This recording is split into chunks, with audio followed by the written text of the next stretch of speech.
want to move Okay. on? which is a bipartisan group that Uh-huh. boards, climate initiatives and energy transition. But yeah, that'd be great. Oh, there's Sean. Are we live? Okay. Well, we're sitting up. I'm going to call the Environmental Advisory Committee to order. It's Thursday, March the 13th. It's 4 o'clock. And I want to acknowledge that the press and the public have been duly notified of the meeting in accordance with the Freedom of Information Act. First up, we have citizens' comments, and we have Blair, is it Aman or? Amen, who's going to give us some information, and it's a 3-minute. Sure. Okay, and you can go up here to Oh, you know the what? podium. Probably- Let me turn the. Is that microphone on?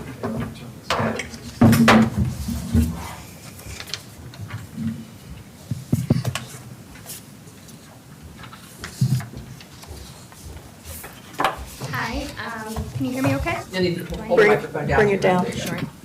Hi, Blair Amon. My husband is Joe Amon, and I am a mother of 2 boys, ages 6 and 11.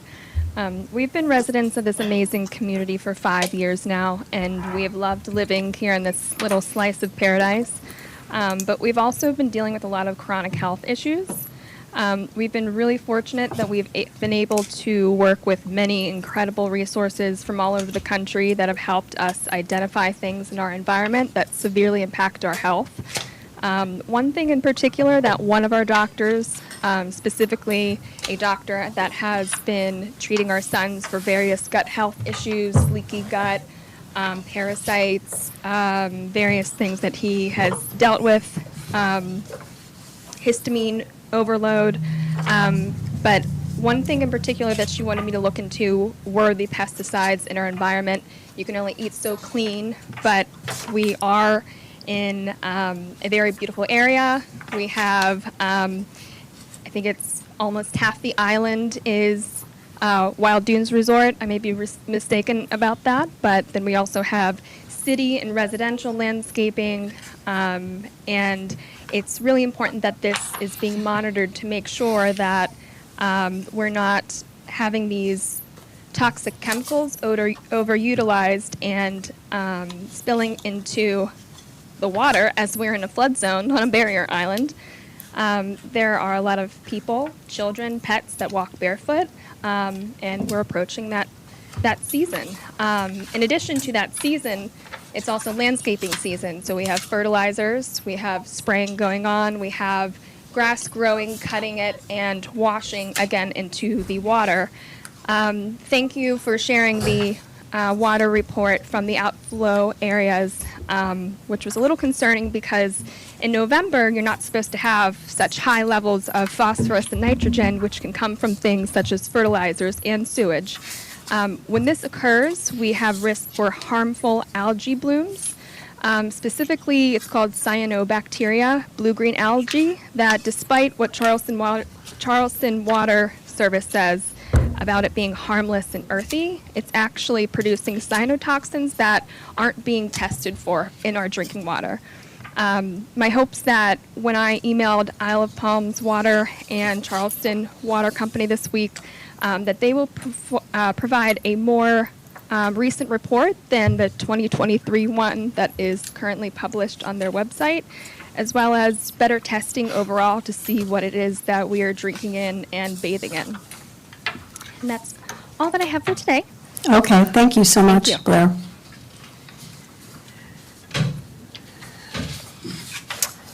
All right. Next, we will have the approval of previous meetings minutes. Did everyone get a chance to look them over? And were there any edits or revisions that need to be made? Nothing? I could see.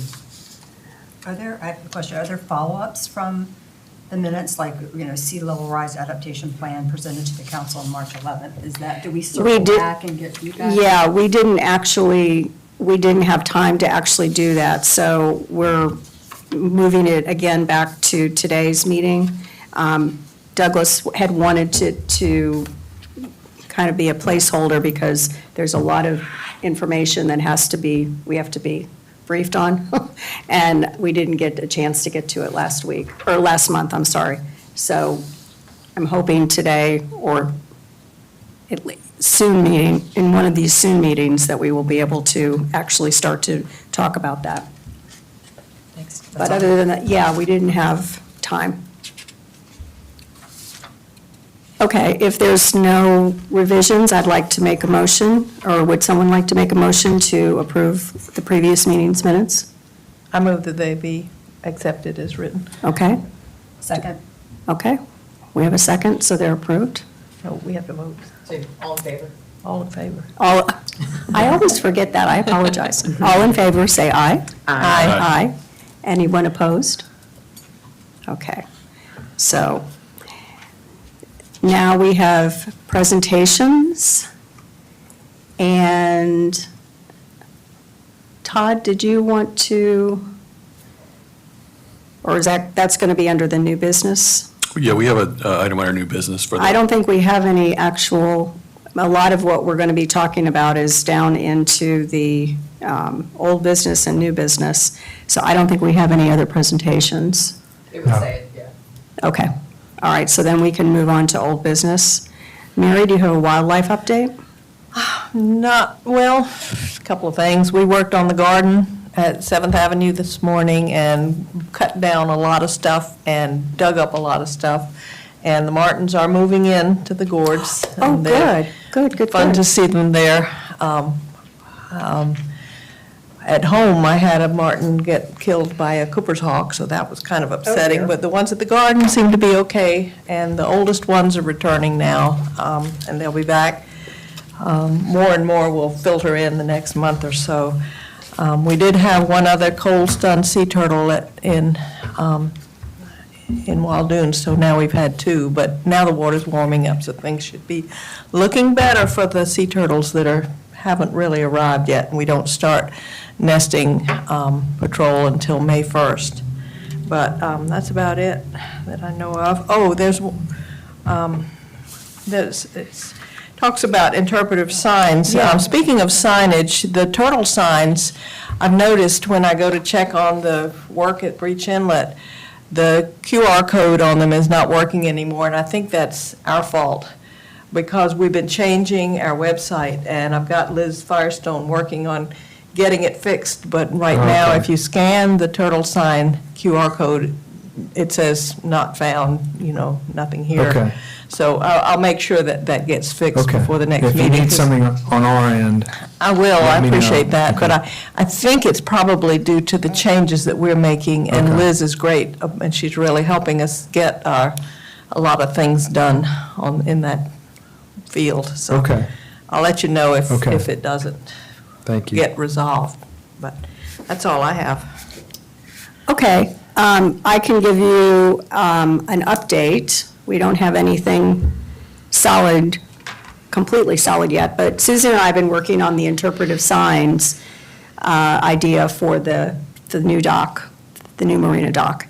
And we went out and walked and looked at areas along both the entry walkways that come to the dock as well as onto the dock to start to decide how many signs and what kind of content we would potentially want to have.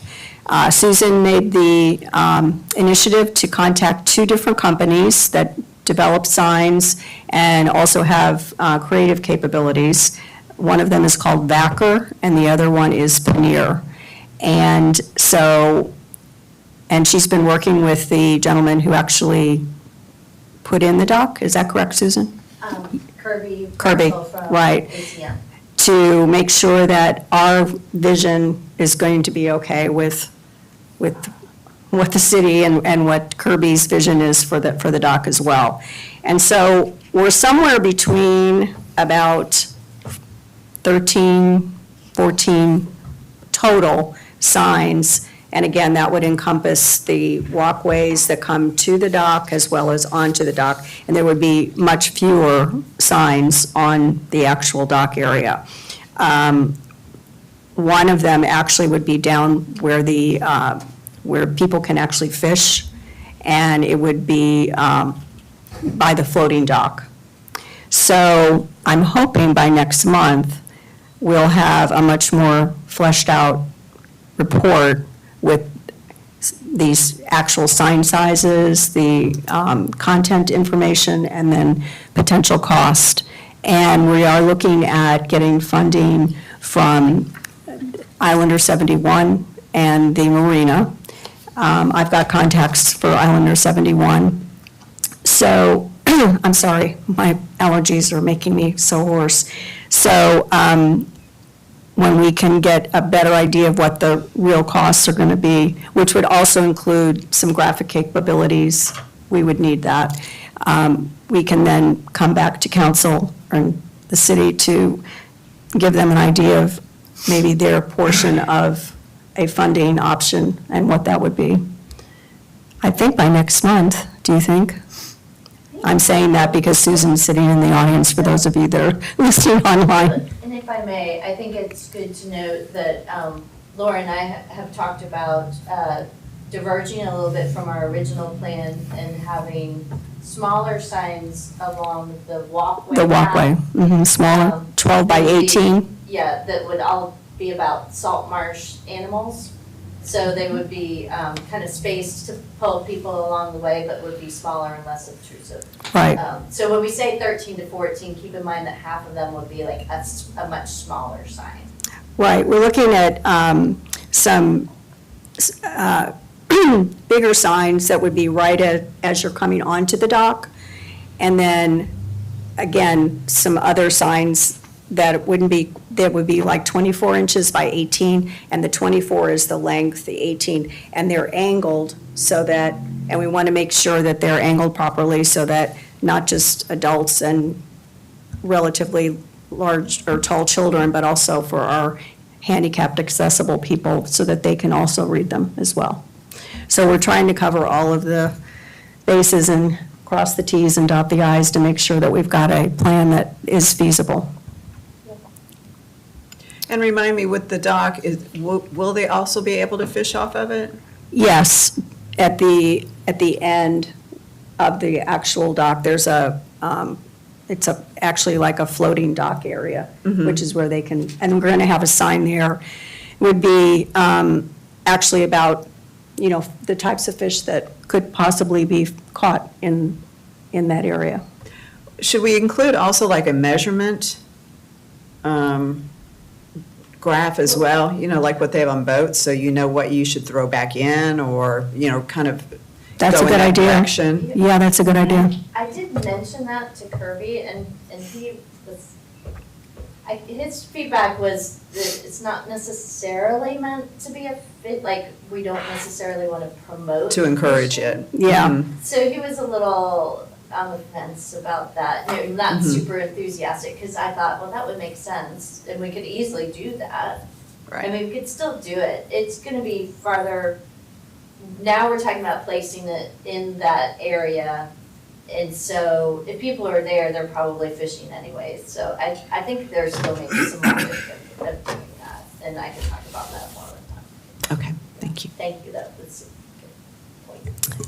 So that's all I have right now for the interpretive sign, but we are moving, I think we're moving well. Okay.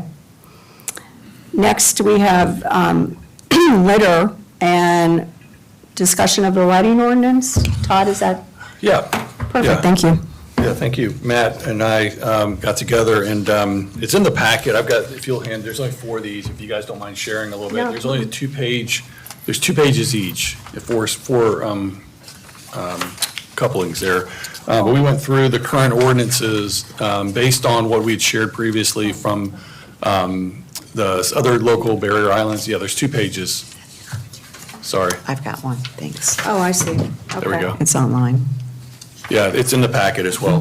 But at any rate, we looked at the lighting ordinances for other barrier islands in the area, Edisto, Folly, Sullivan's, and Kiowa, and compared that to what we have in place in Isle of Palms. And currently, the ordinance is really, it's beachfront specific, it's kind of turtle-centric lighting protection.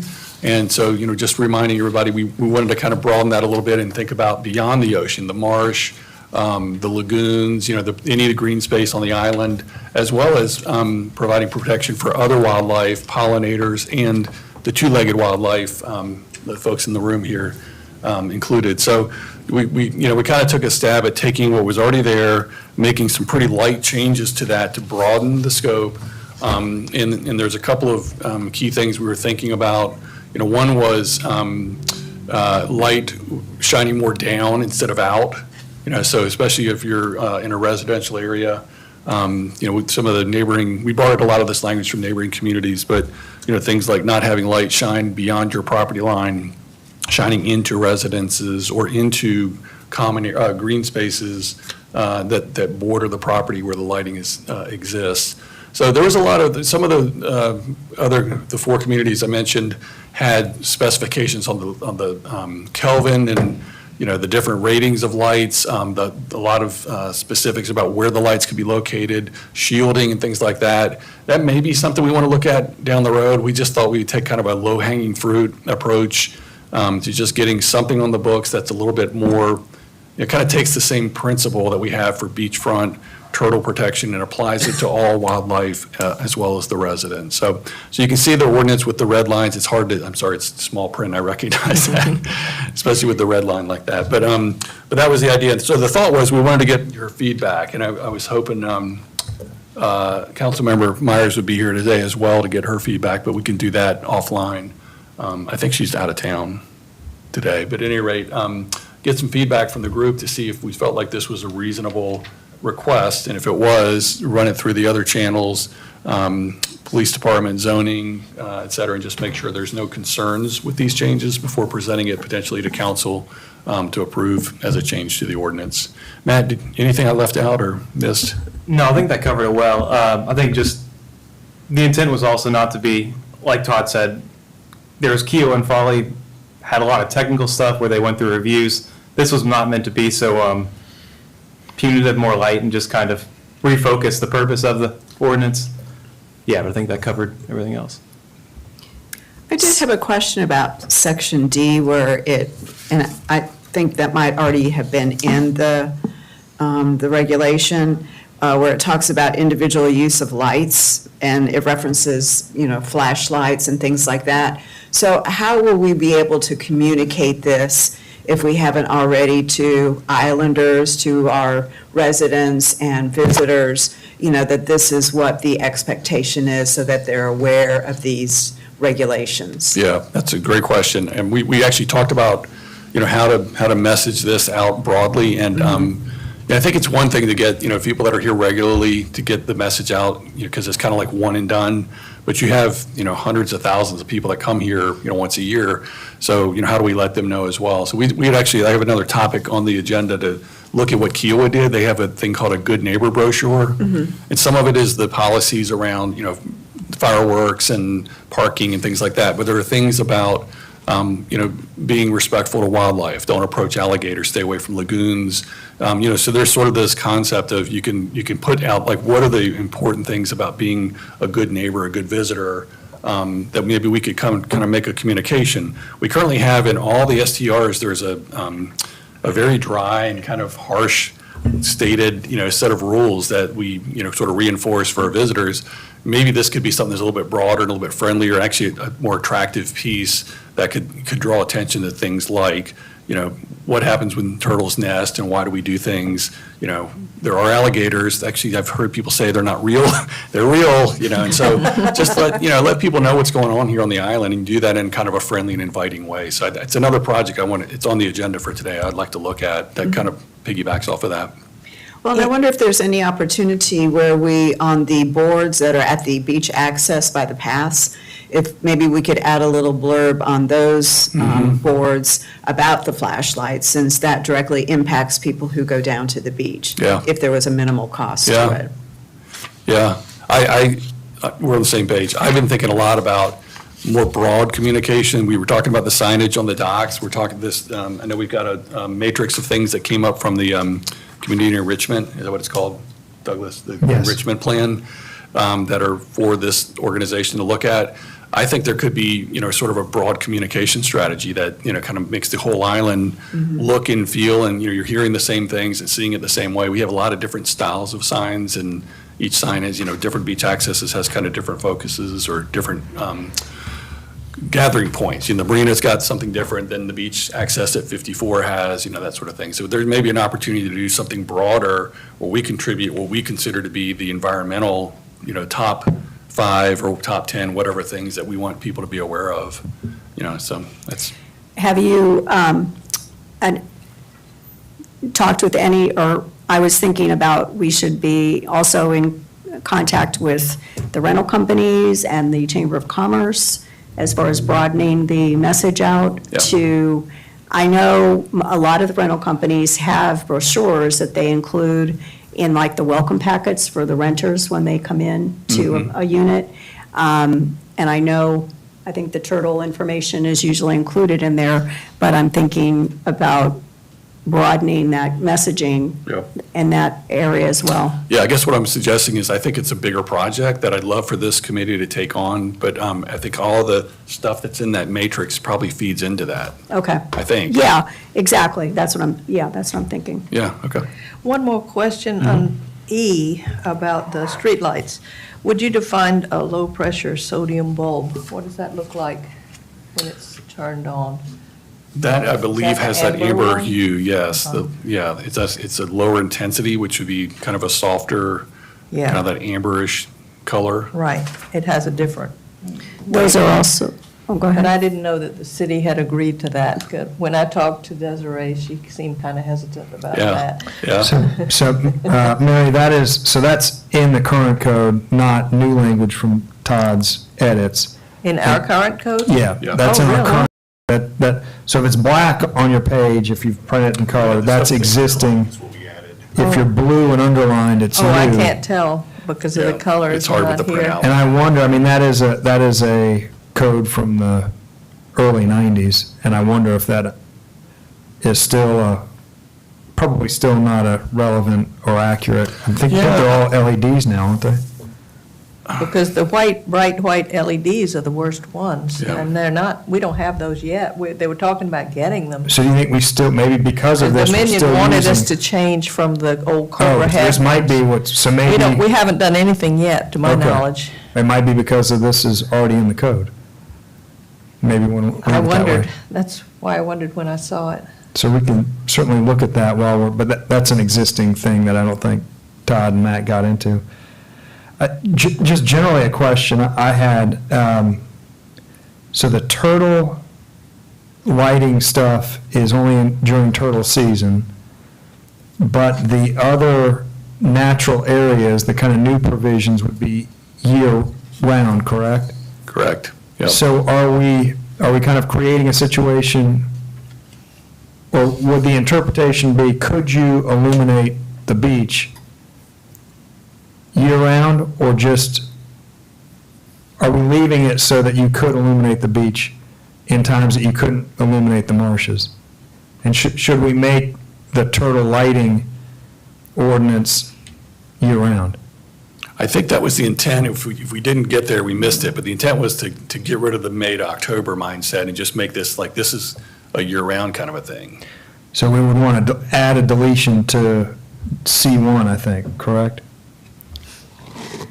Lights illuminating buildings shall be shielded and From May 1st. from sunrise to yeah. sunset during the period of May 1st to, so we No, don't actually, want that no, to be. And C2. I think those two provisions, well, again, I'm open to changing this, of course, but the first two provisions, I think we did think were specific to those seasonal things. The rest of this stuff was intended, all the stuff we added was intended to be year-round. What about, So- what so I about think you- D1? It would leave you so that you could illuminate the beach outside of turtle nesting season. Yeah, maybe we do But you strike, can now. maybe we do strike the dates? period from all of them. I just need to read it again and see if that It makes would sense. it would seem almost contrary to be able to, you'd be prohibited from illuminating the marsh or the backside, but you'd be allowed to illuminate the beach outside of turtle nesting season, Yeah. I think, is the way it's written. Okay, so we'll go through and do another pass on that, make sure. But I think that is the desire, is that, if that makes sense to everybody, to just have it be, it's a 12 Right. months, a year thing, that 'Cause you I think don't that- eliminate It'd the be beach. simpler. The intent is, I think what we're saying is that it's not only bad for just the There's other wildlife. turtles, there's That's other, right. there's other wildlife. Yes. Yeah, they're migratory birds and all that are affected by Yeah, lights. Right. pollinators. Even flashlights, I mean, I'd imagine you're gonna get a lot of pushback if you tell people they can't use a cell phone flashlight on the beach at past 9 o'clock, Well, year during, round. during turtle season, it's not allowed. During turtle season, right? So maybe but if we're- that date stays in, because that is very specific to Yeah, that's a. turtles. And that's gonna get a lot of people, I think, that's a. Emotion. Everybody has it, yeah, there's a lot of emotion, I think, between using your cell phone flashlight on a beach, Well, they're losing year it- round. They're losing it May to October. Right, yeah. I'm just saying, maybe we keep it For flashlights. for the flashlights. But then you could use a flashlight in non-turtle season. Right. On the beach. On the beach. Just D1. What Specific- is the- D1 has May to October. So Yeah. maybe leave it there. Yeah, I'm with you. I think we just missed that change. But I guess where I'm going is, the peak season is May to October. You know, how many people are on the beach with a flashlight between October and May? Is it really going to be punitive to just, to keep it simple? The problem I have with it is, I think the inconsistency. Like, I didn't know I couldn't use a flashlight because it was just like the leash laws with the dogs. Oh, I didn't know my dog couldn't be off the leash after 9 because it was between May and October. So just from a consistency standpoint, it's the only reason And I the would touch electric that. bikes. I think it's are out. residents who would be there, and that's why I think it'd be emotional. I think if anybody's going to be on the beach from October to May, it would be the people that would sit in this room and No, that's fair. complain. That's fair. From your experience, Mary, I'm sure you have a lot of experience with this. Are there a lot of flashlights on the beach? Yes, Yes. during turtle season. during People, turtle. well, families So I guess like to go and ghost crab hunt. Yeah. And we usually, if there's not a nest turtles coming out of it, we just let them get on by because we have no say and we hate to spoil the family's fun. It's a touchy thing, yeah, because they could cause problems and usually they don't because we don't have that many nests and it's just a critical hour or so that baby turtles running to the ocean. So to Eric's point. And lots of times, if we're it's- not out there because we don't sit at the nests all night long. If it's widely used, I mean, that obviously makes the issue more, it makes it a bigger hurdle to overcome and more emotional if it's a thing that we're seeing a lot of folks. Today, it's widely done during the season when they're not supposed to be doing it. Right? It's not widely done because it's a smaller population between October and May. Right? Can they, so if they can't do it, is that a state, that's not in the city statute, that you can't have a flashlight out there? I don't think it's ever been a rule about Todd, flashlights. is it your understanding that you currently can't have a flashlight on the beach and during turtle nesting season? I think the way that this thing is worded is it talks about artificial light of any source. Yeah, some of these other islands have much stricter rules than we do, They and I do. don't know if it would be enforceable. I think we've only ever interpreted the turtle lighting ordinance to control buildings, like, Yeah. it's always been my understanding, and I agree, but so I don't know that we've ever seen, and I haven't read it with an eye for that, but I don't think it's ever been interpreted to apply to flashlights. So A1, A1. at the very beginning there says it. It says artificial light means Means any source of light, light. da-da-da-da, flashlights, spotlights, street lights, vehicular lights, construction or security lights are included in the list. Well, but, so then, And that's the Uh, original language. but then you have to get into the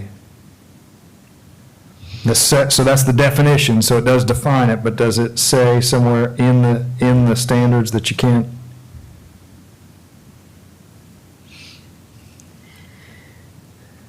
B is, I'd have to read it for that. Yeah. Because I think it might be defined, but then it says that, I think it says later, can't be on a building shining out. Well, I guess what do we want? What's the principle you want to convey in the ordinance? Maybe and we can kind of take another Yeah. run at it, but can we agree on what we want the macro level things to be in here. Well, personally, I think your tact of making it as kind of effective, but not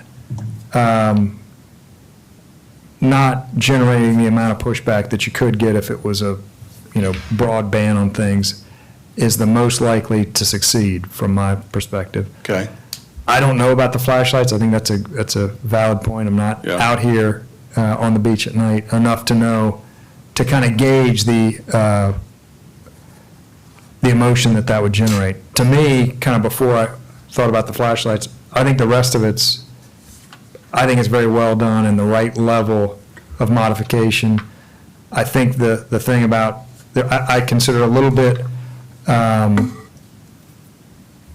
to allow light on the beach, but not allow it on the marsh outside of turtle nesting season seemed a little It's inconsistent. inconsistent. Yeah. So I think that would be a tweak. Yeah.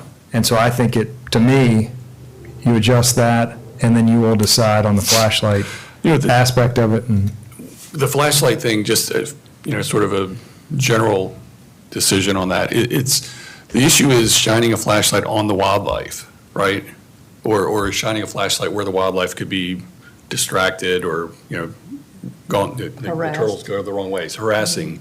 Using a flashlight walking down the beach when there's no wildlife is not the issue. And so I know what other communities do is they hand out red cellophane and they do a lot of promotion around, using red lights. And so. so could you just leave D2 in and eliminate D1? Does that kind of thread the needle? Were you saying B or D? D as in D dog. as in dog? Because I think D1 just says you can't use flashlights at all. D2 is specific to you can't shine them on turtles, eggs, or hatchlings. And you could add, and other wildlife, if you wanted it to encompass, Yeah. That's a good birds idea. and. And I don't know if shine directly is too, I would guess, Mary, when you're out there, you don't want them not only just shining directly, but you kind of don't want them in the vicinity. Yeah, correct? the adult turtles are deterred from coming up and nesting, and they will turn around if they see people or lights or harassed. But the hatchlings, it's very dangerous because they instinctively go toward the brightest light they see, and that if there's a street light or a house light, they'll go back onto the road and get run over by cars, and these are tiny 2-inch hatchlings, and that's the problem. How about near or around? Yeah. How about strike directly on and replace that with near and add wildlife? Sounds good. So taking And I out, think shall be taking shown out- near instead of directly, correct? Yes. Taking And- out directly on and replacing that with near. And then And adding the word wildlife. Mhm. And then eliminating D1, are we okay with that? Yeah, and no time. No time, it's year-round, right? Don't shine on But wildlife. oh, right. Todd, how does that? Or are we going to take out cellular phones? I would just take out D1 altogether. The whole thing. That's The whole what- thing? That's what it sounds like. Mhm. Okay. Okay. So we can do those revisions and then send it back out? So in terms of compliance or enforceability, I assume that builders read this, inspectors read this, they're the ones, that's the best chance, I think, of compliance. And then communication to the general community. Yeah, I think the other communities, the stance they've taken is the compliance is actually citizen enforced more than anything. There's a permitting process to try to catch things when construction's being done, but beyond that, things happen or change. And so all the other communities have taken a stance that the Turtle Team or, other residents will report, egregious violations. And so the police force doesn't have to have somebody patrolling for all of these things. So we kind of thought the same probably would apply here. The building inspector used to tell the contractors they had to call me, and I would go look at the lights to make sure they were shielded. There's a new house at 712 that they have shielded lights, but gosh, they're so bright. They just light up the whole Yeah. above it and light up the whole, I mean, those must be LED lights that are, I don't know how many kelvins, but technically they're shielded, but Yeah. they're lighting up the They're whole front of the glowing, house, yeah. creating a very, very light, bright place. I guess he just told them they had to be shielded, and they Yeah. are, but they're so bright. Do you need me to run that by them? Because they haven't gotten their CO yet. They'll probably get it tomorrow. I know they're very close. Oh, yeah, no. Yeah, I can tell them. to Well, reach out. maybe they could replace the bulbs. Okay. And make them dimmer. Lower, I mean, low sodium, amber, that would be a big help. Okay. Yeah, oh, good. Okay. All right, so we'll go another pass on this with the two changes we just talked about and send that back out. Are there other reviewers, kind of what we talked about earlier, that need to see this? Matt and I talked about police department, potentially, who else? they will, the police department will receive it, you know, and I'm sure they'll opine about the enforceability aspect of it, which they do. And, you know, I think this group would need to know that things like the flashlight, you know, it will be very lightly, if at all, enforced by the police department, Right. to your point. Yeah.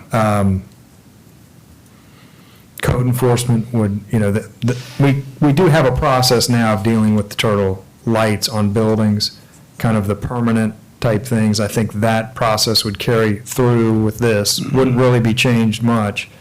So I can't foresee that they would have an issue with it, but we certainly will pass it along to them. Yeah, okay. Awesome. I think that's it, Laura. Good job. Okay. I don't think we necessarily have any more, is there more updates on the beach litter pickup program? Wasn't that from? So Robert is here. Oh, okay, I'm sorry. And I know that he has been, so just to refresh the. Oh, this is for our cans, I'm sorry, I was thinking Yeah. of Susan's, I apologize.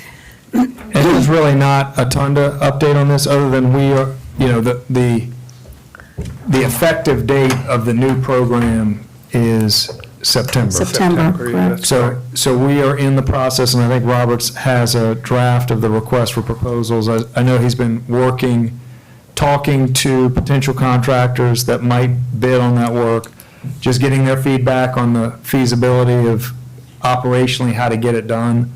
Yeah, that's basically correct. I mean, we met with one contractor who is currently doing our commercial garbage just to see if the concept would work. What we developed with the corrals, the cans, and everything so far on this side of Push the, that mic oh, I'm up. sorry. Everything from here to Wild Dunes will work as we laid out the program. I touched base with Wild Dunes to find out where and if we can put garbage corrals up there enclosed, so we're just waiting to hear from them. But everything so far, and like Douglas said, it's not until September, but the RFP is done. So moving forward, I think we're in good shape. The other aspect of it, and we just had a meeting this morning, Robert and Susan have been working with Palmetto Pride, and Robert has been working with a cleanup crew to generate a new program. We just kind of touch on that for right of way. A little, it's related but slightly different. Right, so what, you know, we've always have a problem with our right-of-way trash that we get with anybody coming to the island. So there are contractors out there specifically that work on SCDOT rights-of-way, subcontracted by SCDOT. I got a hold of that company. We drove the whole island in the specific areas that we believe that we do have a lot of trash, and worked up a program, met with Susan, and that was Palmetto Pride for some grants that we may have going towards this. But I think we can implement this season from, I think we can do probably once a week during the season, Memorial Day to Labor Day. I think it'll have a big impact on cleaning up the island. And when you say that there are certain areas that have more trash, Can you provide us with some examples of the Yeah, in the areas? commercial district, anywhere from 10th to 14th Avenue, you'll see the bulk of it, the parking lot. But the way we have it designed out would be where there are more visitors. So Breach Inlet, that little area, you get a lot, commercial district. Then also 21st to 41st, all on Palm Boulevard, you'll get a lot in the parking spots. We've even included the marina and a certain section of the marsh. Yay. That gets, yeah. That was very apparent when we went out to do this, look for, at the sign locations. Okay. And so it would be once, the goal would be to have it once a week? Was that what you're saying, Yeah, between? once a week. The contract is Memorial? very, very flexible. They are doing work for Charleston County, so they're always around. But for now, we would start once a week. And we also, just so you know, in the commercial district, we have our landscapers that will clean up that every Thursday. And then they also do all of Palm Boulevard rights of way, 21st to 41st also, which they pick up trash on. And when they do rights of way mowing, they do that from roughly the Exchange Club to Breach Inlet. They also pick up trash. And that's once a week as well? Yes, every Okay. Thursday. Okay. Great. So we're looking at the hybrid plan that was laid out with corrals and then cans at different beach area, actually on the beach? Yes. And corrals at the street side? Yes. Okay. Yeah, so we still have them out at 25th. Everybody's been using them. Actually, they pulled one can closer to the beach where somebody pulled it, where we want a can, and it's been working out great, so. The good thing is, I think we're probably where we have a lot of our new beach boardwalks that we just finished this season. We're gonna put cans out there also and kind of monitor the progress throughout the year since we have all the way till September to see how it's gonna work. And I think even Right. 25th will be one where I'll probably mock it all up there as it's gonna be, and then just kind of monitor that all season. Okay. And then who is going to be the actual contractor for the trash pickup? Are we looking, is that going to be Trident or That has to go out for bid. that has to go out for Yeah, bid? just Okay. because they were the contractor that was awarded our commercial dumpster pickup. I just got their feedback on, hey, would this work? Is this concept, with your trucks, with whatever you think? Because we really want to keep everything street side. We don't want any vehicles being on the beach. That was our big goal, to not have anything on the beach anymore. Right. Okay. And they said, yeah, they said everything. was no problem. And these would be the ones, the cans that would be out near the dune line, if there is a dune line. They would be on rollers, so they could go out and roll them out? Yes, and Okay. part of the longer ones where they are closer to the beach, they are well aware that they will have to service them by pulling them. Pulling them out? Yeah. Okay, okay. Okay, great. Well, I think, by July, that would be the target, to have it pretty well in place and ready to go for September. Well, August, I'm thinking August. yeah, we should have, everything we should know, but the current contract doesn't end till this September. so Right. Then moving forward from that point, with whomever the new contractor is, would give us the time to get everything in place in the off-season, basically. After Labor Day. June, July is when we would go out to bid, Yeah, exactly. get the Right. bids back, give us time to get it approved, get Right. the contractor. That's be about the time that we would need to release the bids, release the request for bids. Right, and then ready to go with the plan after Labor Day in Correct. September, right? Okay, Yes. great. And is there a requirement for multiple vendors to respond? What if Trident's the only one that responds to the RFP? We generally, it does happen that we can't get multiple responders. We've had a lot of, and it kind of depends on how many folks are in the business locally. We have typically had a good response from sanitation-related there's just a lot of competition in that arena, so I think that we will get a good response. If, we're happy if we get 3 or 4. A lot of times we'll get a lot more than that. If we get 1, we typically will go back out to bid, try to get more bidders interested. We have had instances where we will only get 1 bid repeatedly.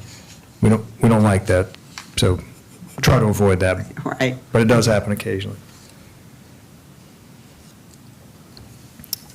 Any questions? You stay right there, though. Okay, staying right here. Palmetto Pride grants, does that mean that's state funded, or what does that mean, the grant? Okay, so. Is there money that is through the? It's a state one. That's great. Yeah. Yeah, they say, we had a talk with them this morning, they seem very agreeable to help finance some of this work, so we're excited to hear that. That's great. I think Susan is going to continue to work on the possibility of a future, couldn't do it really, I don't think we'd have the time to be ready for this season, but a future educational program that would allow to have more people more frequently on the beach, and I think would be more geared towards beach cleanup, so, and they seem to be excited about that too. Thank you, Robert. You're welcome. Okay, water quality. Now, I'm going to put a disclaimer out here that I am not a chemical engineer.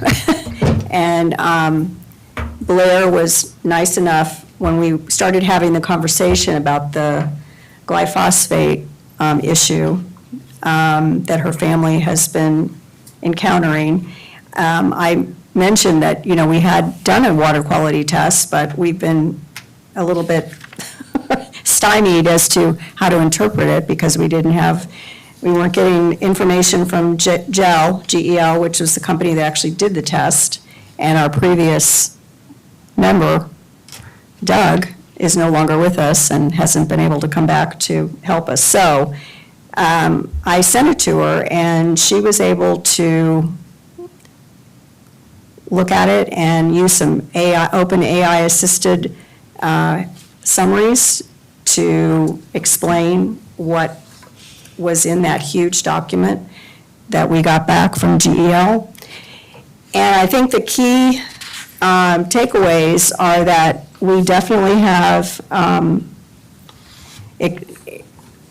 several of these categories are being exceeded, and specifically, the total phosphorus is exceeded at 6 of the locations. And this leads to I'm not going to pronounce it, eutrophication, which is algae blooms, which depletes oxygen in the water and can cause fish kills. It causes the algal blooms, which produce toxins that are harmful to humans and animals. And 1.21 milligrams per liter is more than 12 times the recommended limit. And these areas in 13, 17, 6, 7, these were the outfalls, by the way, all exceeded the safe limits that the EPA recommends for preventing algal blooms. And then we have total nitrogen was one of the other areas that was, parameters that was tested. And we have that exceeded at 3 locations. This also contributes to algal overgrowth and oxygen depletion, hypoxia, which is bad for fish. And at the 13 location, 3.36 milligrams per liter is nearly 5 times the recommended level, and it's a major concern for our ecosystem.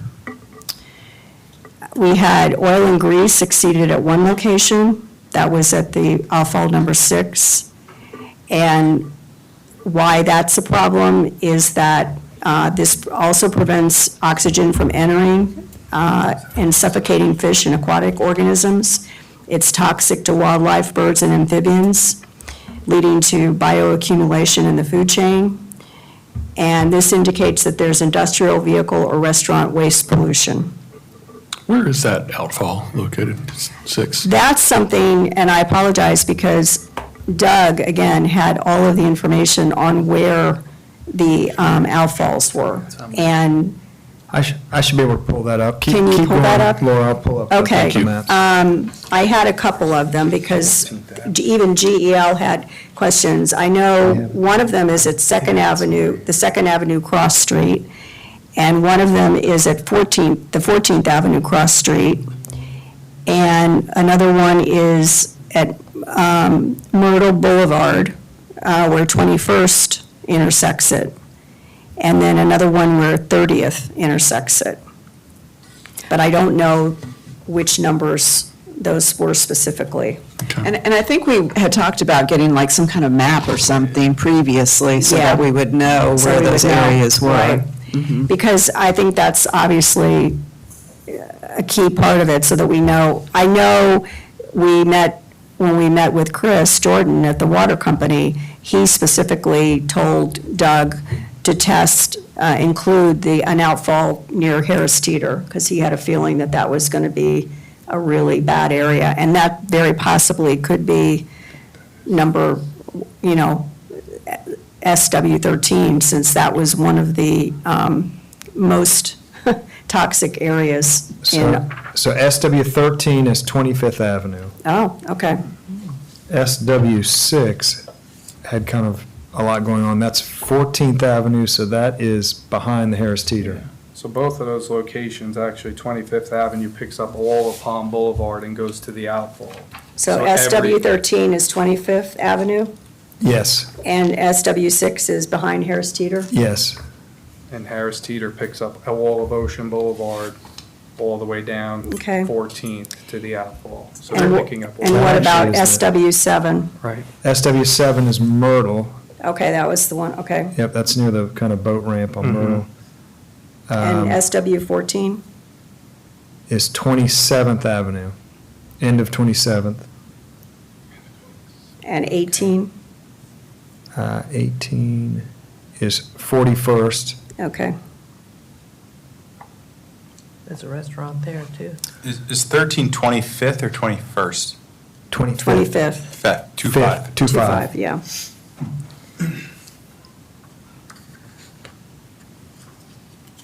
Yeah, it would be helpful if we had a map with these Yeah, we outfall can do that. So, locations. yeah, what I'll try and do is see if I can get, I have maps from the water company, and I'll see if I can use that to create something that's cohesive and is easy to understand exactly where the problems are existing. And are most of these commercial sites, these locations? No, No, no. just- Not really Not sure. all. The only Just, one is technically Harris Teeter. Harris Teeter, All of Maybe these are, 41st has a yeah, restaurant. 41st has and the, 41st has the restaurant, yeah. That's would that be, is that Islander 71? yes. Okay, all right. And it's picking up, I mean, you have, so I will say the 14th has the RO discharge that they've just had to, so there is the Water and Sewer Commission has a discharge there, and 41st, the Water and Sewer Commission has a discharge there. 41st obviously has, I mean, there's the fire station, the sewer treatment plant, the marina. There's a fair amount of stuff going up Yeah. 41st. The other thing that would be helpful is, I know it's paper and it's in a file somewhere, but the baseline that we did, was it 10 years, 20 years ago? I think it's 20 years ago. If we could get these same 4 readings for, to see which outfalls, had similar, or what the Yeah. levels were, just some kind of now that we've got more of a summary of that massive report, could we go back and just look at these key items and see how they compare to 20 years ago? Yeah. And see if there's any, Right, Yeah, because we Yeah. wanted to look at trending. Right. exactly. and I think it would have been overwhelming to take that entire report and trend it, but if we could just do it on these, Yeah. kind of these highlights. So I can send. I mean, Some sample places. right now, the SW13, which is 25th, is of the highest concern. It had the most, exceeded limits in most of the areas that were, the parameters that were looked at. 13. And then the next highest would be SW 17, and then 14, 6, 7, and 18, that's 41st. Those exceeded phosphorus limits specifically. And so, again, to Blair's situation, one of the solutions with the nitrogen and phosphorus pollution is to look at some phosphorus-free fertilizers that would still work, but would not damage environmentally. And that's going to be kind of under the new business. I wanted to talk a little bit more about that. And then there is a recommendation that we should be looking at possible wastewater leaks or septic failures, especially in 13, which is 25th, and 17, which is near Harris Teeter. Now, I believe Harris Teeter is actually on sewer, It is.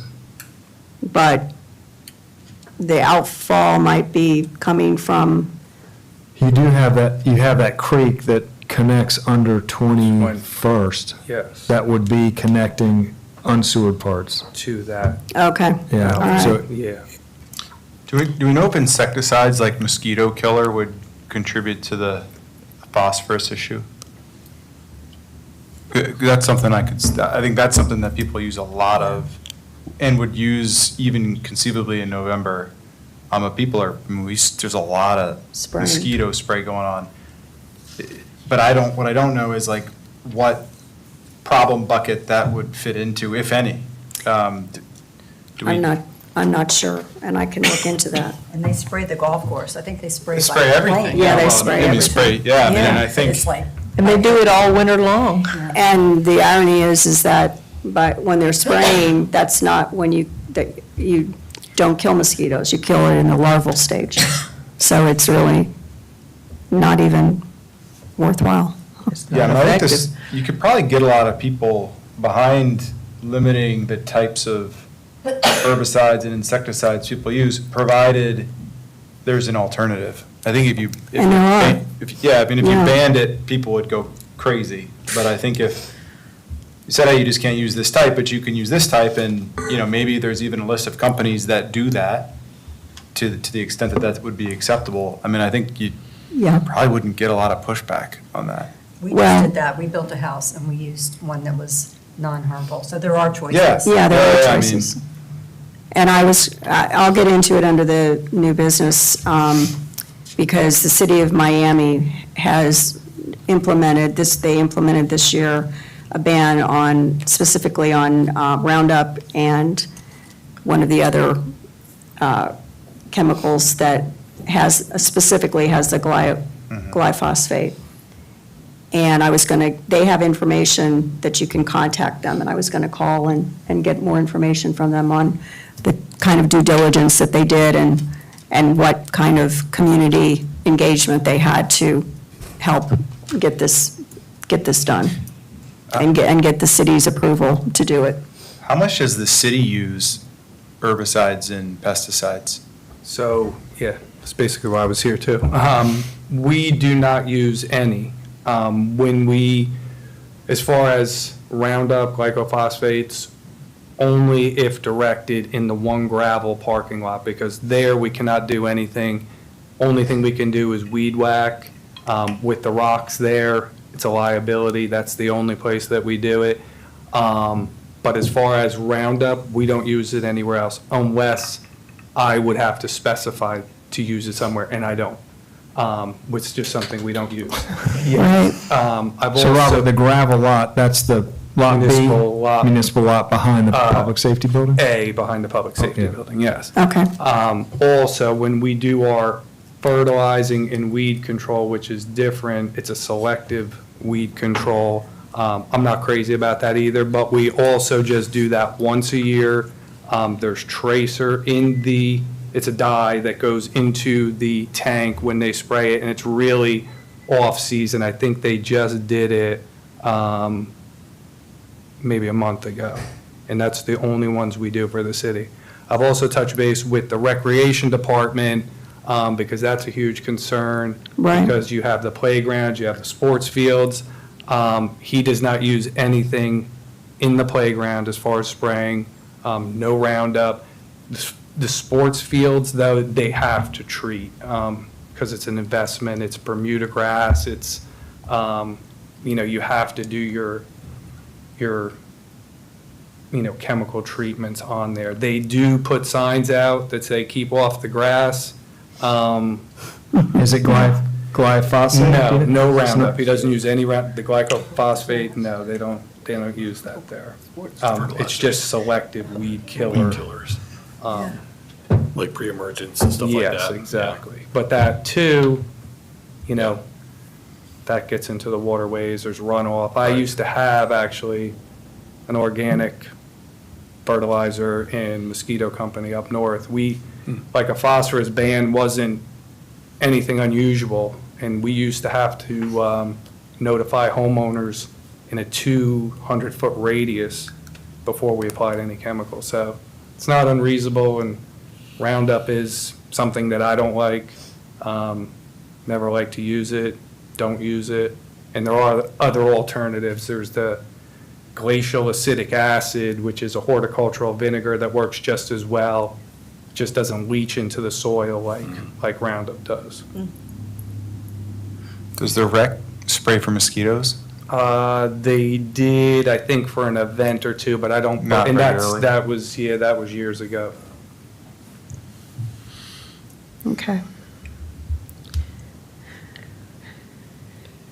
Do you all want to continue on I Yeah, think that's 6-2 on the agenda. Do you all yes. want to, there are I- a handful of other things. Do you want to just continue Yeah, with we'll move 6-2 until we're done? on. We'll definitely move on. And I'll work to get this laid out so it's easier to see specifically where those outfalls are, and then also compile the issues that were found in the different outfalls and make it easier to comprehend for And I think- next month. I know Matt has been trying to get a human to look at the If data as If you well. and I could, Matt, if you and I could meet between now and next meeting, so we could Sure. work on this together, I would really appreciate it. And I got in touch with Gwen Wallover. She's the environmental health specialist for Mount Pleasant Waterworks. That's what everyone told me to speak to. Finally got a hold of her. She's going to talk to me on Monday. Okay. kinda Give me some idea of the results, but she asked for a map, so I actually already have that. I gave that to her today, so I can share that with the group of all the outfalls. Oh, you've got it? Yeah, Okay. yeah. All right, okay. Yeah, if we can what time is the, I think 2:30. I'll double check and I'll send the invite to if you you. can though. send an invite to me, Sure. yeah, that'd be great. Okay. Wonderful. Do more interim testing on the hotspots? I don't know how often these Well- big tests are done, but since they're specific. We got money from the city specifically to do this test last year. This was Doug Hatler's initiative, and he put together the list. And, I didn't, the one thing I didn't see was PFAS. Is that one of we were supposed to test for PFAS? And I didn't see that on. Was that too? He said that was a real expensive. I think that was Yeah. the too We did that expensive one. last I think we cut that. We cut that? Because I Okay. think it was Oh, actionable. I've got, and I guess I have an old list. It was on there initially, but I think it was, Okay, so we cut Yeah. that, okay. Yeah, we got a little over $7,000-ish from the city to do this particular test. So if we were to want to go back, and we also have to have a rain event for it to, and that was, we were kind of stymied with that. We had had all those big storms, and then by the time we got everything approved and ready to go, we had this huge dry spell. So we finally got our rain event towards the end of the year, and that was when they were finally able to pull this. And so we would need that as well. And then decide, if we did want to retest, and we might not need all 2, 4, 6, 7 of the original, we could potentially narrow it down, and it wouldn't be as expensive, but we would still have to get the funding for it. And the EPA doesn't do that. We can't engage. Occasionally, the first time we did it was through an EPA grant. It was through an EPA.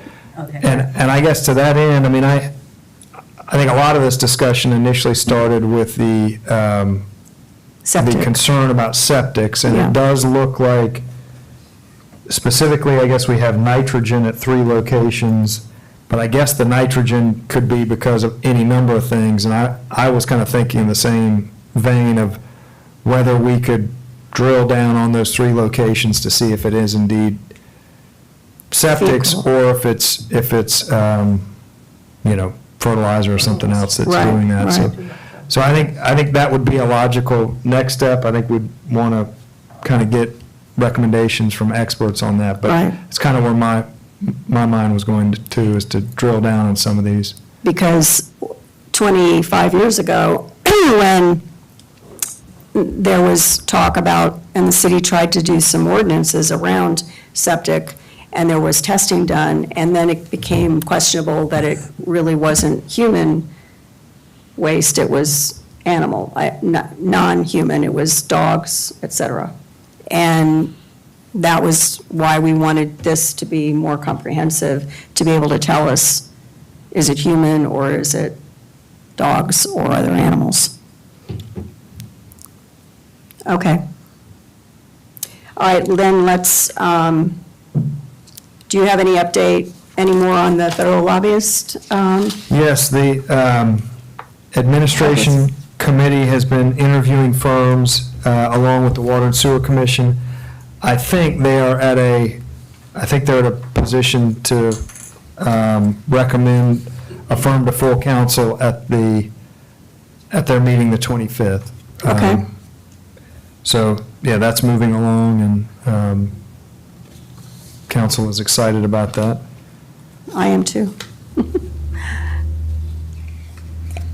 And do you want to delve into the sea level rise adaptation plan? Yes, so that was, the plan was presented by Seaman and Whiteside to the city officially Tuesday night, so it's kind of in our hands now. The recommendations of the plan are, and we'll get to this, well, this is probably the time to get to that, but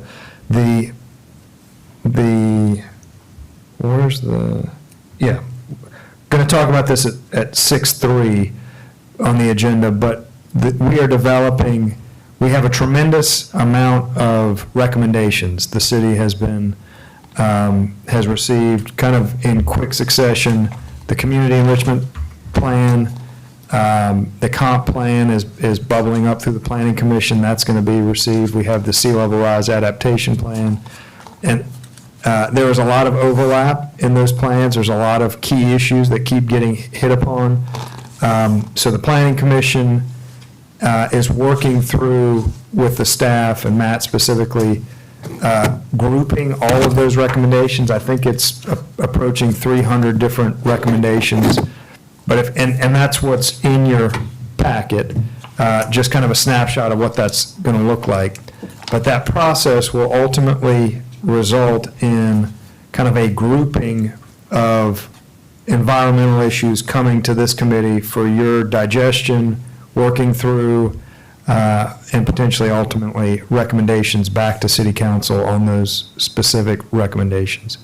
So that's a process that's with the planning commission now, but is going to be coming through to each of the various committees, including this committee, probably 2 or 3 months for that to work its way through the planning commission, then for city council to kind of buy off on the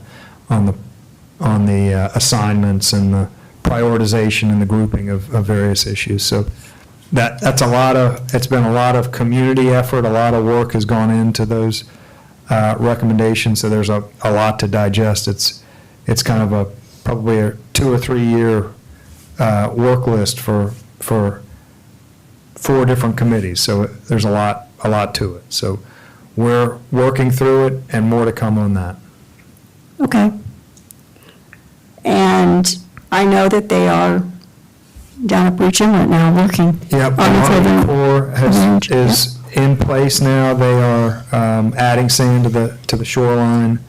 On the south end, we actually just received a permit to do what our experts call a shoal management project on the north end today. good. Oh, From the good. state. There's another federal permit that we're waiting on, but should happen quickly. So there will be, there's going to be a lot of what I would call kind of midterm projects, not emergency sandbags or scraping, and not the massive kind of renourishment projects that we do every 10 years. There's these kind of mid-scale projects that'll be happening during the spring and unfortunately, I think, into the summer. You mentioned north of the island. Where specifically is that?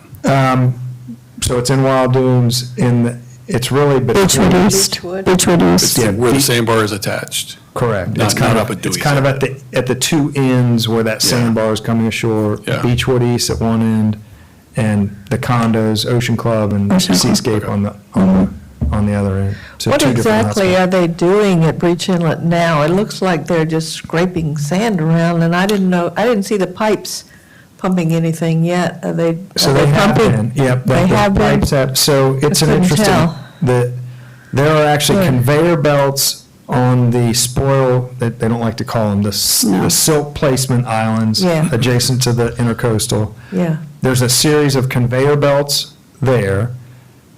Dump trucks put the sand on a conveyor belt, it goes off, falls into the water. They then have a dredge set up there that's sucking that sand up, putting it into a pipe. Pipe runs under the bridge, and majority of it is buried currently. It's buried around the curve, and currently I think it's at 206. It's in the 200 block, so it comes up.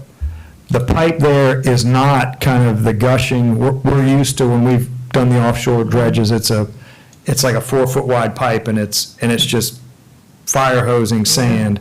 This is, because of the process that they're doing with this conveyor belt, it is, I think it's about a 12, maybe an 18-inch pipe, and it's just kind of a constant, it's not a fire hose, it's not a huge amount coming out. Yeah. They're producing about 4,000 cubic yards a day out of that pipe. They let it build, so they kind of leave it there and let sand build up for a few hours. They'll then take the dozer or the arms and kind of pull that sand up into the higher part of the beach, and then occasionally move the pipe around so it's not just hitting in the same part of the beach. that's good.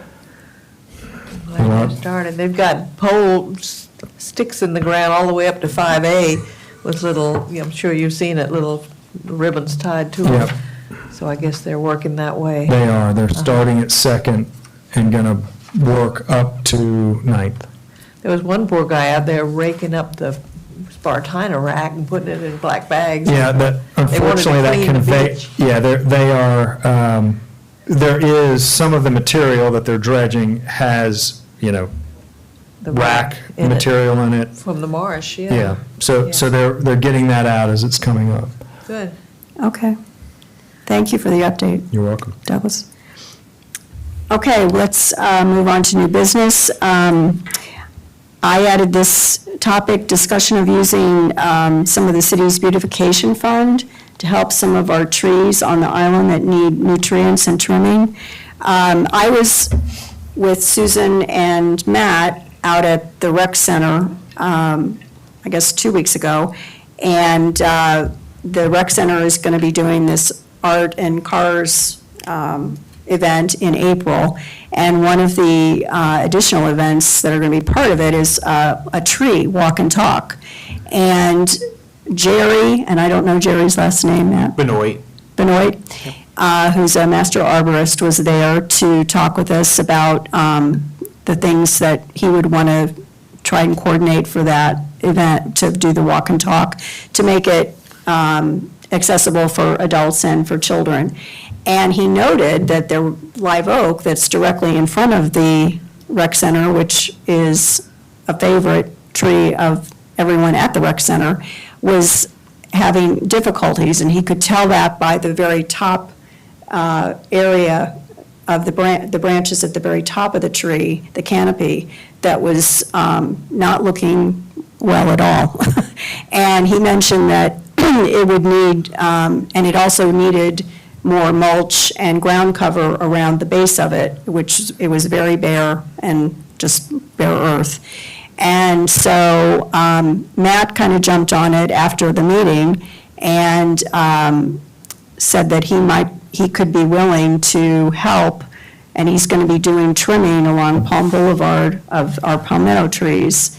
So we wanted to find out if we might be able to have him help us identify other trees potentially within the city that are needing some help, and use some of the beautification funds to get the supplies needed to feed the trees and to take care of them. So I wanted to bring that up. Matt, do you want to jump in? Sure, we actually treated that one on Saturday, so that one Oh, great. was taken care of, yeah. And he identified a couple more at the rec center. Not all of them, I would say, needed it, but it'd definitely be a good idea to maybe take them out there and look at some of the trees. And there is specifically a tree maintenance fund that is fed by, when somebody needs to remove a tree to build a house or to do something that's compliant with the code, they pay into this fund, and it grows over time, and we do pay for the palm tree cutting out of it, so there's definitely funding available for tree maintenance specifically, so we can do that. So I think the next steps would be, with Jerry's help and your help, Matt, to at least identify some trees right now that could use the help, and then figure out what they need, and then come up with a budget that we could ask council if we could take money from this tree maintenance fund to use to help these trees. Sure, and that's something I come back to this committee for? Well, it is already in the budget, so if Okay. it's within there is a threshold of spending that is already approved and could be used without any further action. Do you know what the threshold is? Not without having the budget, but it's. Okay. So yeah, we'll start, I think, with a inventory of. Yeah, what inventory trees first, needed, yeah. And then see what it would take, and then we'll determine if that's within the budget. If it's not, we could come back to this group and see if it's something we want to move forward with. Okay, so we don't have an arborist on staff? Matt is. Matt is, oh, okay. Jerry was my mentor, so I Yeah. work with him a lot, so he's very helpful. Prior to Matt, we did not. So now we do. I used to do his job, and I was much less effective than Matt is. Okay, great, thank you. Well, we've already touched on this a bit, and this is the discussion of the glyphosate pesticide ban. And now we know already that the city is not using this particular product.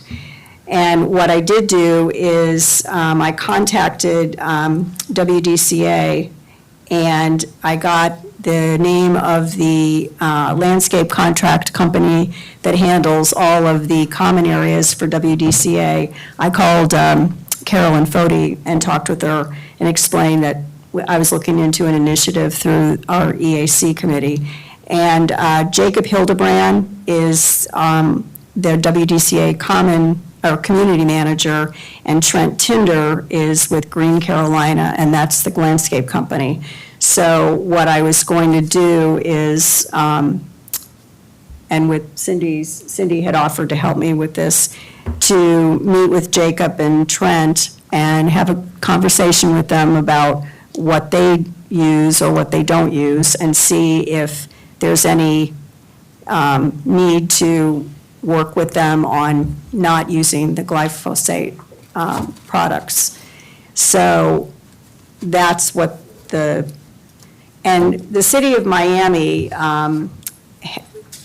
in February of this year, and they worked with the Miami Waterkeeper team, and they presented a proposal to City Hall in support of a City of Miami resolution that would ban the use of herbicides containing the ingredient glyphosate. And the City of Miami used almost 5,000 gallons of the herbicide on city property. So one of the commissioners sponsored a resolution to use more environmentally friendly alternatives, and they passed the initiative.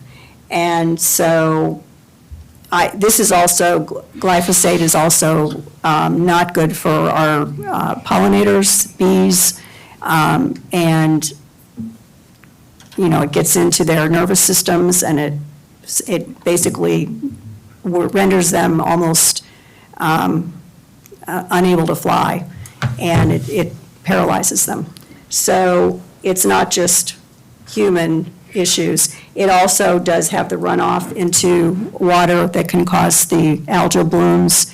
So I think it's very encouraging that our city is not using this product, but I did want to address the WDCA environmental, or the landscape company, and see if there's any need to have a conversation with them about either reducing or not using the product if they are currently.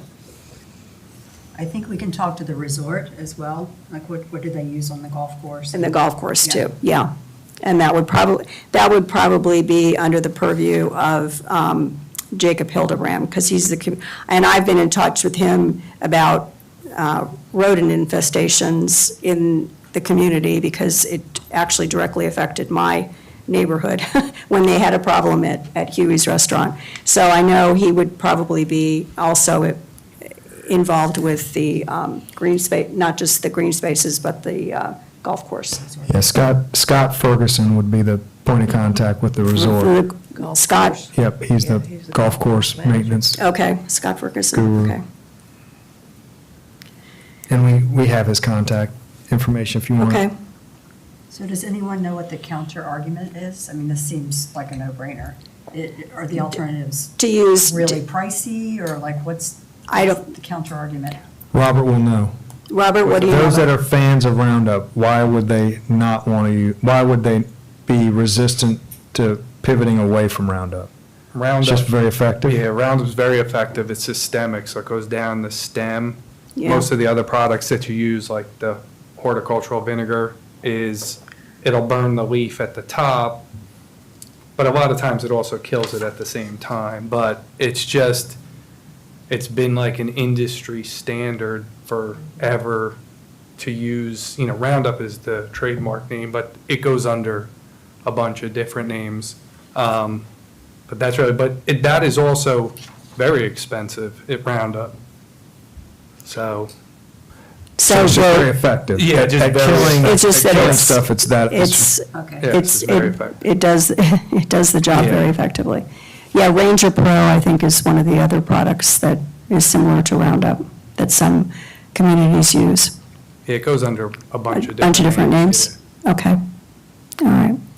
Well, what Cindy and I can do is regroup on this, make our contacts, and report back to the EAC next week, or, I keep saying that, next month.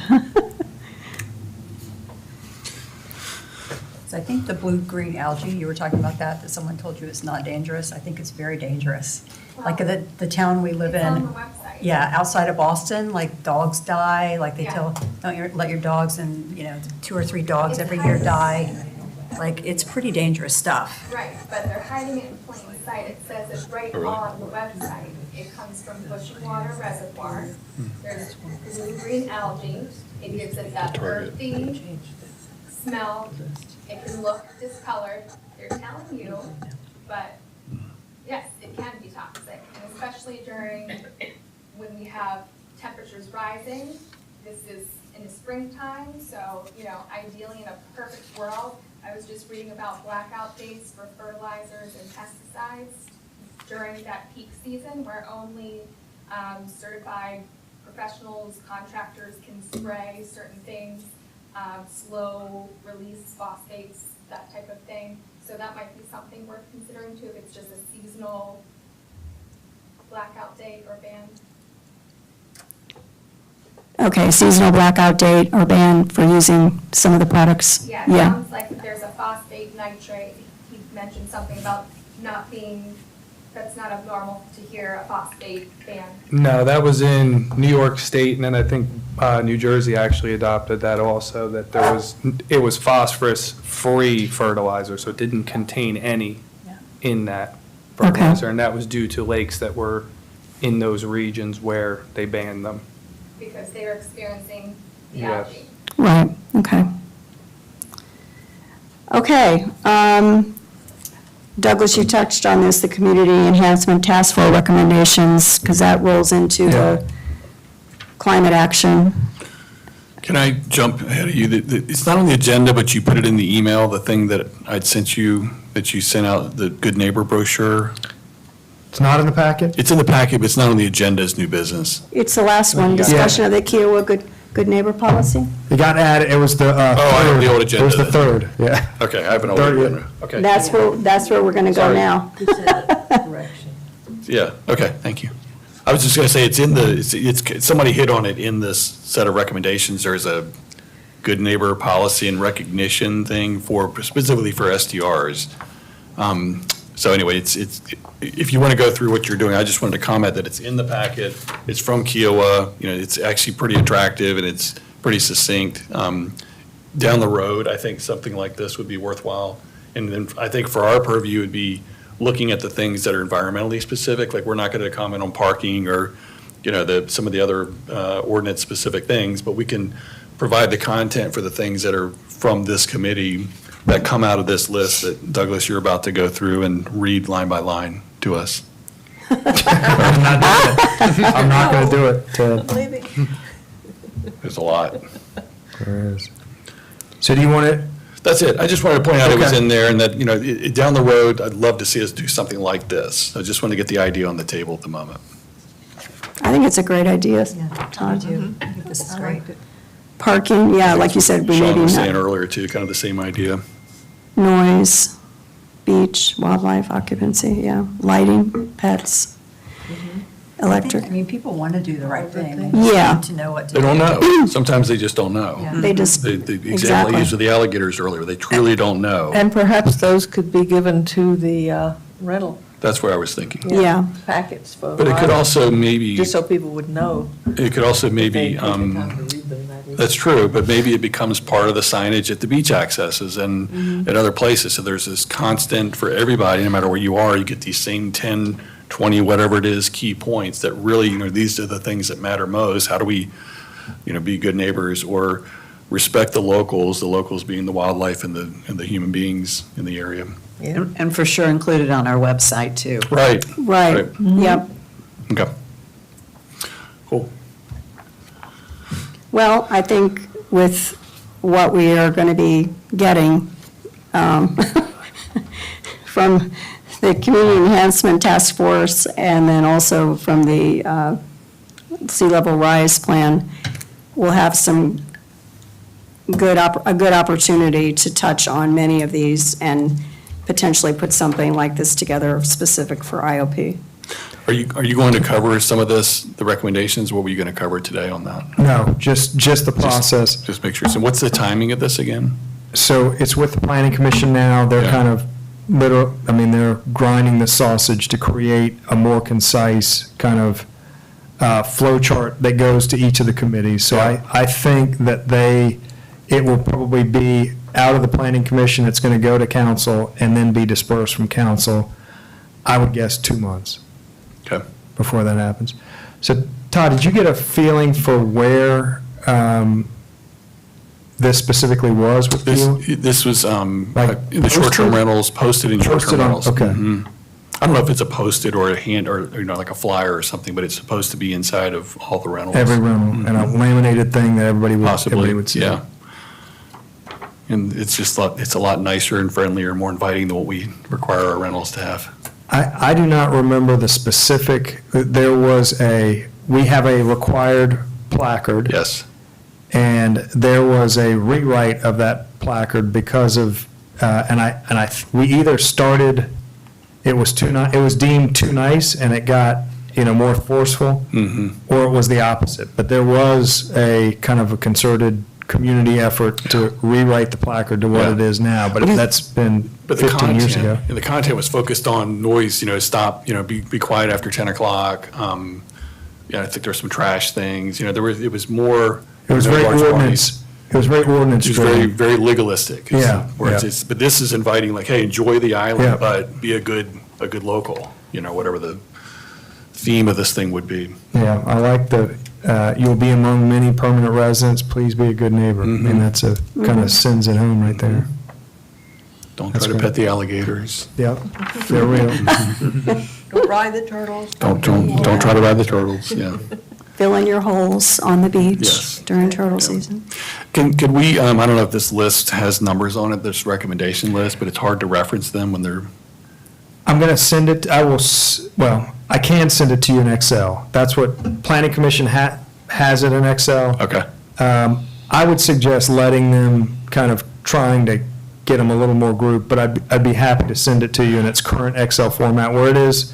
I mean, Yeah. right now, you could sort it by tentative group and see potentially what's on the environmental advisories Yeah, that's, wish list. I guess that would be helpful. I was Yeah. just wondering if the recommendations themselves are numbered or indexed or something, because at some point you're going to be talking about recommendation number 37, 55, and 96. and Yes. Combined into this initiative. Yeah, we will. Yeah, we'll get to that. Well, also, it's going to probably be in a more digestible format on the website. When the new website's listed that are available, it's only going to be on, you know what I'm saying? That's where it's ultimately Right. going to end up. Well, yes. Parts of them will be, they're going to stay in their kind of master document as they are. I mean, the community enhancement group It's a very it's a finished specifically product. yeah, that's a finished product. The comp plan is a finished product. Mhm. But then there will be, kind of this grouping together of like issues to be discussed all at once by.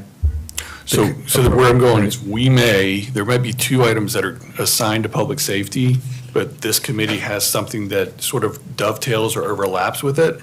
And so to be able to say that the initiative we're working on addresses recommendations 1, 3, 9, and 36, and 1, 3, and 9 were assigned to us and 36 was not. Just some way to cross-reference back to that. That's work correct. product. That's what we're going to need at some point. Yep. Got it. Yep. Okay. And I just wanted to make one last quick comment that if you all can help with the public, publicizing it's a tree hug bilingual book walk and the tree walk that is going to happen at the rec center on April 12th. So if you run into people and they want to know what's coming up at the rec center, and they've got a lot of information about it. Is that Earth Day Saturday? I mean, I I don't think it's think, April 12th. that's, I thought that was right around Earth Day, and we I think usually that's go later to in- Sullivan's because they have a Earth Day. I think Oh, right. it's later. Bad Yeah, we go podcast. to. I we think go it's to the last weekend, I Earth know Day is. Susan's leaving on Earth Day. You know the Today date. is the 22nd. Oh, good, It's good. Earth Month. April Because is I Earth wanted to go to Month. the tree thing, but I was afraid I might have to be at Yeah. Sullivan's. Good. So, yeah, if you're talking with friends and family and neighbors, let them know. It's going to be a really fun event. Excellent. Okay, does anybody else have any? Okay, I've got a question, or kind of a new business thing. Sure. I missed last meeting. The first meeting that we had the calendar year, you asked, especially for the new members, if there was an area they wanted to focus on. Did we ever kind of finalize that? I met with Cindy and met with our three newest. Okay. And I needed to talk with you as well. Okay. To find out what I just want areas to of it's going. Yeah, I just want to make sure I'm including, if there's somebody that has an interest in some of these things I'm working on, I want to make sure I'm including the right folks, so. Okay, That's the only reason I ask. I'm interested in the streetlights. Okay. Okay. okay. Well, I'm going to say that we're done. Our next meeting will be at 4 o'clock on Thursday, April the 10th. Okay. Motion to, And if we can get a motion to adjourn, then Motion we to- can adjourn. motion to adjourn? Second? Everyone in favor? Aye. Aye. I'm going to be streaming for about 15 more seconds. 15 more seconds, okay. We won't say anything we're not supposed to.